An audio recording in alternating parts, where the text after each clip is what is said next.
자, 생물 수업을 시작해보자. 생명과학은 1단원 생명의 특성, 2단원 과학의 탐구 절차인데 그 중에 우리는 과학의 탐구 절차부터 먼저 수업을 시작을 해볼 거야. 자, 과학의 탐구 절차. 과학의 탐구 절차는 크게 두 가지의 탐구 방법으로 나뉘어지게 된다.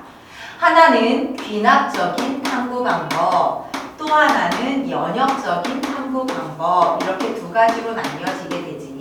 이 중에서 일반적인 과학의 탐구 방법은 연역적 탐구 방법이라는 걸 먼저 선택을 하게 돼. 연역적 탐구 방법이라고 하는 것은 어떤 현상을 보고 이 일이 왜 벌어졌지? 라는 생각을 가진 후에 내가 생각하기에 그 일의 정답은 요거 같아 라고 말해놓고 정말 그 답이 맞는지를 확인하기 위해 실험을 하는 과정을 표현을 하고 있는 방법인 거야. 그래서 이 연역적 탐구 방법부터 우리 다시 하나하나 알아보자. 그래서 연역적 탐구 방법이라고 이야기를 하면 연역적 탐구 방법에서는 첫 번째 단계, 어떤 현상을 보고 얘가 왜 그렇지라는 생각을 해야 되는 것이니까 현상을 보는 관찰과 그 관찰에 따른 왜 그렇지 문제 인식의 단계가 첫 번째 있다라고 보고 내 나름의 두 번째 거기에 대한 답을 생각해보자.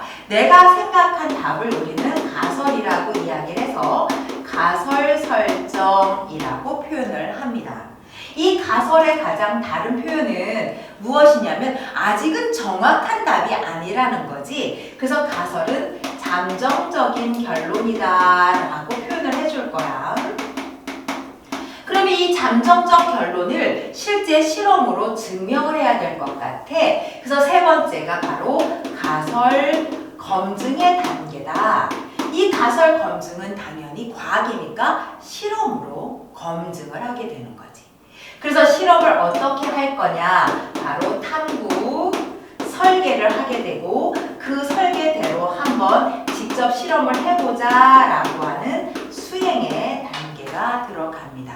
이 수행을 통해서 실질적으로 실험을 했더니 실험의 결과는 이렇게 나오더라 해서 실험의 결과를 확인하는 자료 해석, 그래서 그래프나 표 등으로 실험의 결과를 분석을 하는 거예요. 그래서 전체적으로 내가 네 번째 결론을 얻게 된다.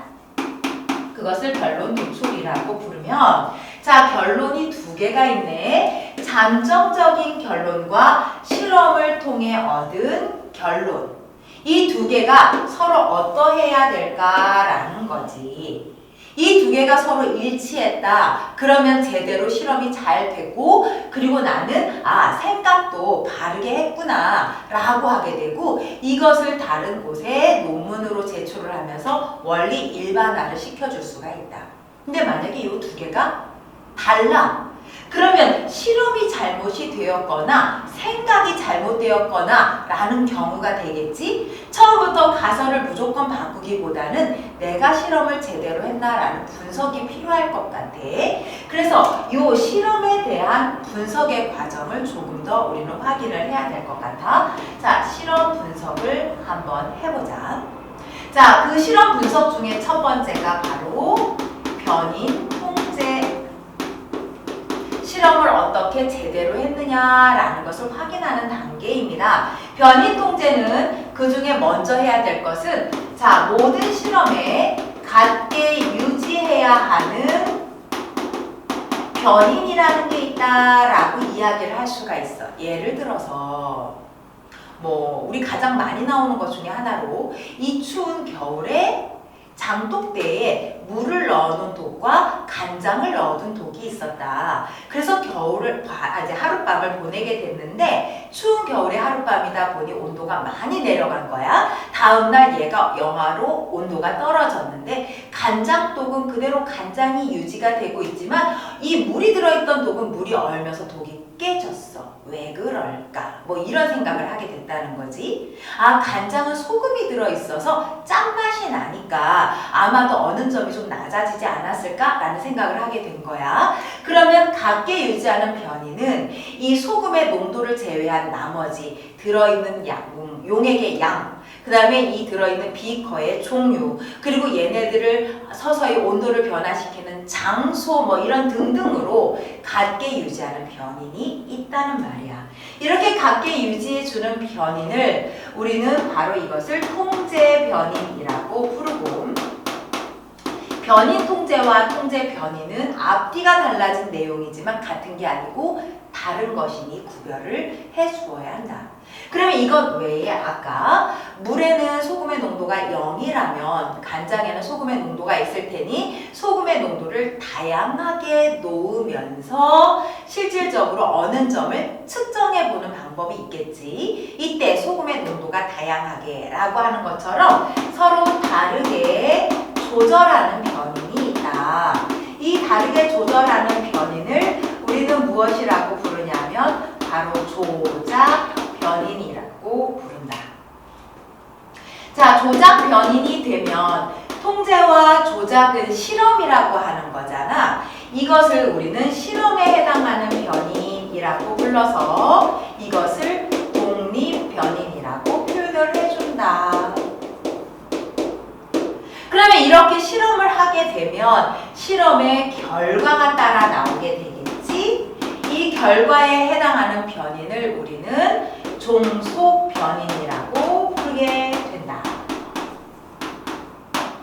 그러면 이 탐구 및 수행에서 자료를 제대로 해석을 했는지 보려면 이 실험을 잘 했는지 봐야 하고, 이 실험은 가설에 맞추어서 변인 통제를 제대로 했느냐 분석이 매우 중요하다는 거야. 그럼 가설에 따라서라고 했으니 가설은 어떤 의미를 가지고 있냐? 내가 무엇을 조절했더니 어떤 결과가 나오더라 라고 하는 것을 표현을 하고 있겠지. 그래서 조작과 종속을 묶어서 문장을 만들어주면 그것이 가설이 된다라고 하는 사실입니다. 자, 그래서 가설에 대하여 제대로 실험을 잘 해줬나를 먼저 분석하는 게 변인 통제. 두 번째, 니은은 무엇이냐? 그러면 대조군의 설정. 대조군이라고 하는 것이 무엇인데 얘를 설정해야 하는가라는 얘기가 나올 수 있어. 우리는 대조군이라고 하는 것은 특별한 조작이 없는 무처리 실험군이다라고 이야기를 하겠지.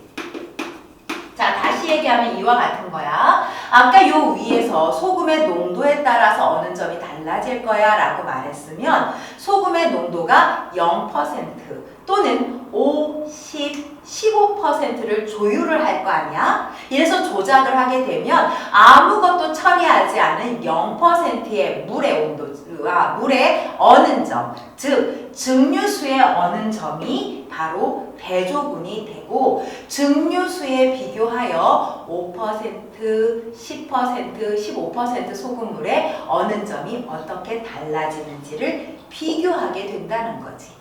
그래서 이 대조군이 없으면 안 되는 거야. 대조군은 왜 필요하냐? 바로 비교, 평가의 기준이 되고, 또 하나 변인 통제를 제대로 했는지를 비교하는 변인 통제의 기준이 되기 때문에 반드시 이 기준에 해당하는 대조군이 있어야 실험을 제대로 평가를 할 수가 있다.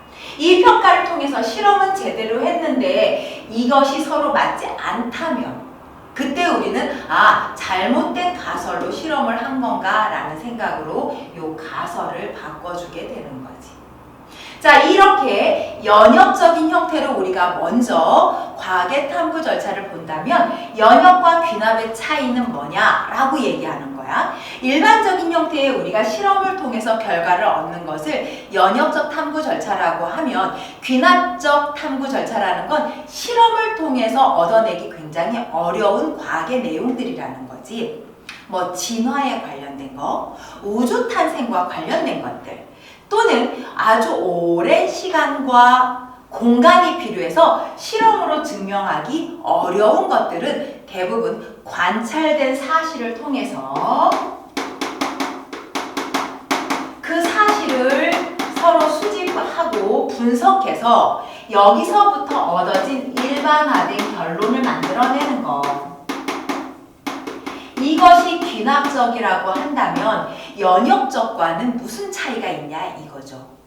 연역적인 것은 지금 순서대로 하는 것 중에 가장 중요한 게 요 가설의 설정이었다면 귀납에는 그 가설 단계가 없다는 거지. 그래서 귀납적의 특징은 가설이 없고 바로 사실들을 통한 분석을 통해 결론을 얻는 과정이라고 이야기를 해줄 수가 있다. 자, 이것이 과학의 탐구 절차야. 다음 시간에는 여기서부터 생명과학의 특성을 다시 찾아보도록 하자.